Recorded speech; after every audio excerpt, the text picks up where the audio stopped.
Setelah momen jatuh yang bikin canggung itu, Raja nyalahin Jeong karena terus-terusan mendekat sampai bikin dia jatuh. Tapi pas lihat luka di tangan Jeong, Raja langsung khawatir sampai dia niupin lukanya nih. Gemes banget deh. Malah Raja berencana memanggil tabib istana, tapi Jeong melarangnya karena luka itu hanya luka kecil. Ya gimana ya, namanya juga udah bucin, cuman belum sadar aja. Setelah itu, Jeong memeriksa tasnya untuk mencari buku Mangunrok, tetapi ia terkejut buku itu tidak ada di sana.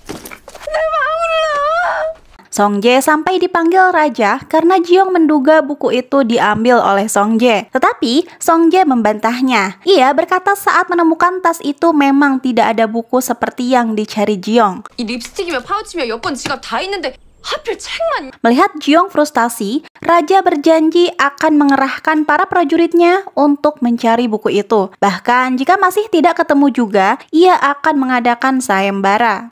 미래로 가야 한다고요. 약속하신 거예요? Saking frustasinya nih, Jeong sampai minum-minum dan bikin dia mabuk berat. 네, 당신아긴 날 쓰게 보여진 네 망원록도 없었다. Setelah sadar, Gilga menyuruhnya untuk bersabar karena Raja pasti akan menemukan buku itu. Jeong sempat kaget dari mana Gilga mengetahuinya. Rupanya saat Jeong mabuk, ia menceritakan hal itu berulang kali. 몰라. 있는 거냐고 대체. Keesokan harinya, dapur istana disibukkan dengan kedatangan utusan Ming. Kasim Yun menginstruksikan untuk membuat kudapan saja karena ia tidak akan makan masakan Joseon yang dianggap tidak sesuai dengan seleranya. Ia bahkan membawa serta 3 koki hebat dalam perjalanan diplomasinya ke Joseon. Ketiga koki itu terkenal dengan keahlian memasaknya yang hebat. 그분이 그동안 못 드셔본 다과를 준비해야겠네요. 다행이지.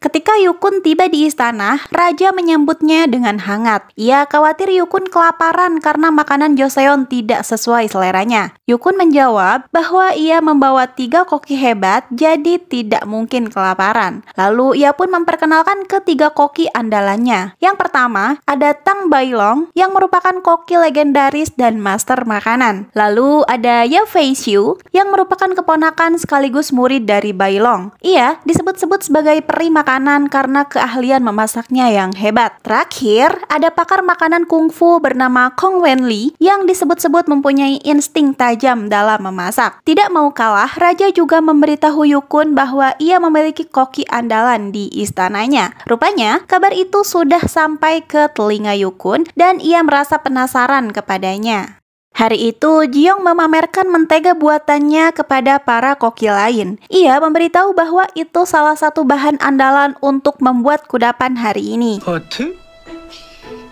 버터? 버터? Dengan sentuhan tangannya yang cekatan, ia mulai membuat sesuatu yang spesial untuk disuguhkan kepada Yukun. 버터 더 만들었습니다. 수제비 반죽 같은 건 또. 치자, 쌀을 넣어서 만든. Sementara itu, Raja mengadakan pertemuan dengan Yukun. Kedatangannya ini mengejutkan Raja karena Yukun meminta 50 wanita dan ginseng dengan jumlah 2 kali lipat dari biasanya sebagai upeti. Padahal, mereka sudah membuat perjanjian untuk tidak lagi menghadiahi wanita kepada mereka. Dengan tegas, Raja menolak karena perjanjian ini sudah disepakati sebelumnya. Sementara untuk ginseng, Raja akan memberikannya sesuai dengan apa yang mereka hadiahkan untuk Joseon. Tetapi hadiah dari Ming tidak ada peningkatan dari sebelumnya. Raja bertanya mengapa Joseon harus meningkatkan upetinya sementara mereka masih memberi dalam jumlah yang sama. Tetapi Yukun malah tersinggung dan mengaku ia hanya menjalankan perintah dari kaisarnya. Di tengah obrolan itu, Jeong datang membawa kudapan. Begitu ia menyajikannya, Yukun dibuat terpana dengan tampilan kue warna-warni di hadapannya. 마카롱입니다. 추나밍의 마카롱? Tidak mau tertipu dengan tampilan kue itu, ia menyuruh ketiga kokinya untuk mencicipinya terlebih dahulu.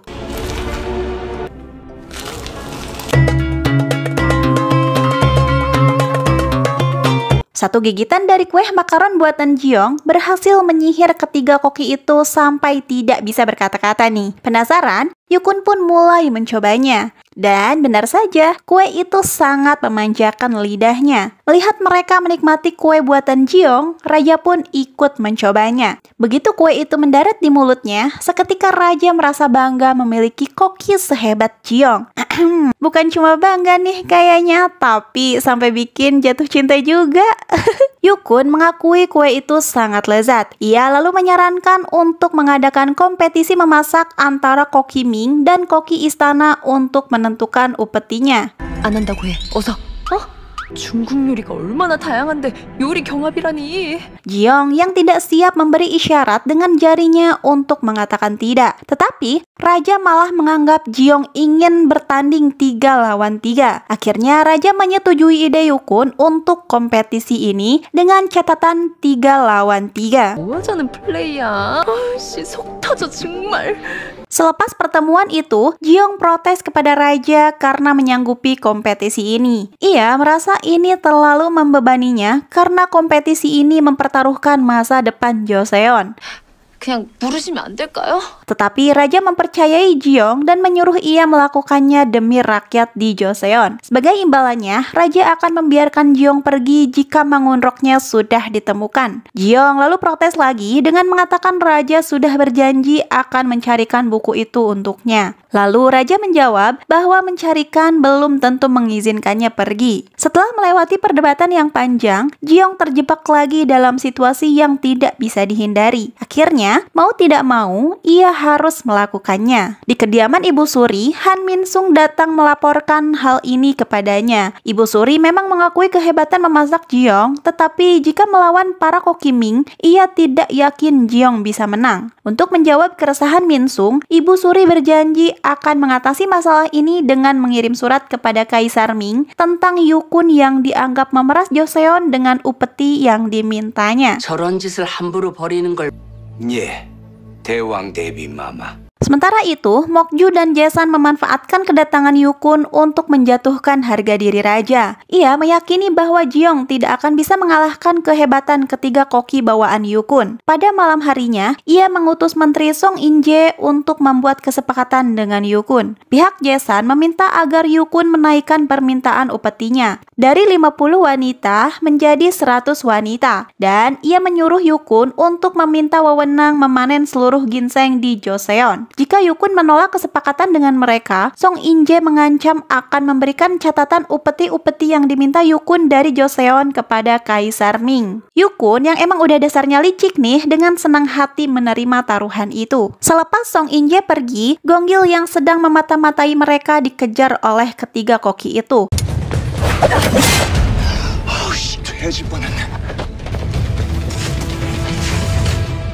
Ia melaporkannya kepada Raja bahwa mereka bukan koki biasa. Dari informasi yang diberikan Gonggil, Raja mengetahui bahwa Song In-jae menemui Yukun. Kejahatan para pemberontak ini nggak sampai di sini aja nih guys. Koki Maeng yang menjadi sekutu Mokju mendapat perintah untuk membuat Joseon kalah di kompetisi memasak melawan koki Ming. Sementara itu, Jiong yang sedang memilih cabai kering dipanggil oleh Raja untuk membicarakan tentang plaket perjalanannya keluar istana. Raja bertanya langsung kepadanya soal plaket tersebut. Jiong memberitahu Raja bahwa ia harus pergi ke tempat penggilingan untuk bumbu baru yang akan digunakan dalam kompetisi. Raja lalu memberitahu Jiong bahwa ia akan menemaninya dan menyuruh Jiong bersiap-siap. 네? 전하께서 직접요? 비우셔도 괜찮으세요? 경합에 필요한 양념이 중한 일이 또 있느냐?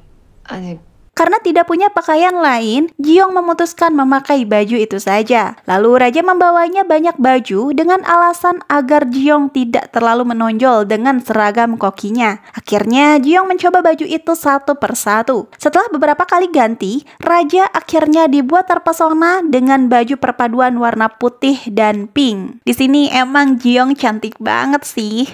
괴물문 앞에서 보자. 가자. Akhirnya mereka pun pergi bersama ke pasar nih guys. Di sana, Jiong menemukan ornamen yang mirip dengan yang terpasang di buku mangunroknya. Ia terlihat menyukai ornamen itu tetapi tidak punya cukup koin untuk membelinya. 아니에요. Setelah tiba di penggilingan, Raja pamit kepada Jeong untuk pergi ke suatu tempat dan mereka berjanji bertemu di sana lagi nanti. Rupanya Raja pergi untuk membeli ornamen yang dilihat Jeong tadi. Tidak hanya satu, ia malah memborong semua ornamen yang ada di sana. Lalu ia juga membeli kain, sepatu, kipas, dan beberapa hadiah lain untuk Jeong. Selepas berbelanja, Raja kembali ke sana tetapi Jeong tidak ada di tempat. Ia pun menyuruh pengawal mencarinya. Tetapi tidak lama kemudian Raja melihat Jeong di kejauhan. Kecantikannya hari itu benar-benar membuat Raja terpesona nih guys.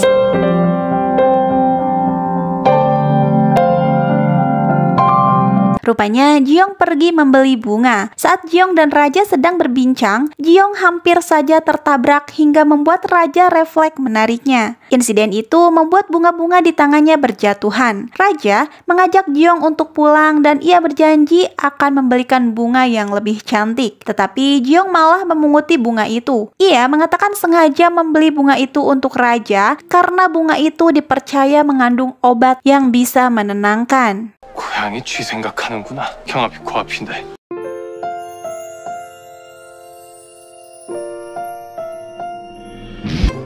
아니 이거 얼굴에 뭐가 묻어가지고. 묻었구나.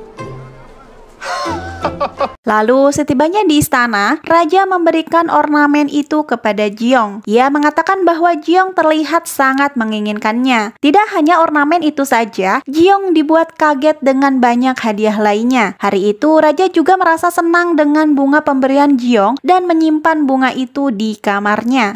붓꽃이라. Keesokan harinya, mereka berkumpul untuk menentukan tema memasak pada kompetisi yang akan digelar. Berdasarkan hasil pilih kata secara acak, diketahui tema memasak pertama adalah memasak daging yang belum pernah ada sebelumnya. Lalu, tema kedua adalah memasak satu sama lain, yakni para koki Ming harus menyajikan masakan khas Joseon dan koki Joseon harus menyajikan masakan khas negara Ming. Dan pada tema ketiga, didapatkan kata sup dan ginseng yang disepakati oleh mereka untuk memasak sup yang berisi ginseng. Setelah menentukan tema, Yukun bilang ingin menaikkan taruhannya sesuai dengan yang diinstruksikan oleh Pangeran Jaesan. Maka dari itu, Raja juga mengajukan syarat jika Ming kalah, maka mereka hanya akan menerima setengah upeti. Dan juga Ming harus mengizinkan Joseon untuk membeli tepung dan tebu sebanyak yang mereka mau. 왜? 자신이 없어? Mereka pun bersepakat kompetisi akan dilakukan 5 hari lagi untuk mempersiapkan bahan-bahan yang dibutuhkan.